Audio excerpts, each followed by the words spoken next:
Let's talk about the simplified subledger conversion process. This is a historical migration process that was born out of our GL detail process, but instead of loading all the detail at the level of the general ledger, we have optimized the process to be able to load the detail at the level of the subledger, in this case, the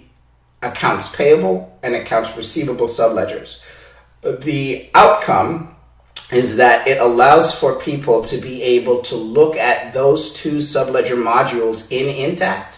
and not be able to detect that any other system had ever been used for what we call the active migration period, meaning the amount of data or the swath of the time frame that the data falls in. For the purposes of the AP and the AR modules, seek to create the appearance and the record keeping as if Intacct were being used the entire time. That's the level of detail that we're able to get and build in history in the subledger process. It is more expensive than the GL detail process, obviously, and we normally recommend that only if you have a very specific use case that you go forward with a subledger migration. But for the people who need it, we are pleased to offer it from QuickBooks Desktop, from Mass 90, and now from QuickBooks Online.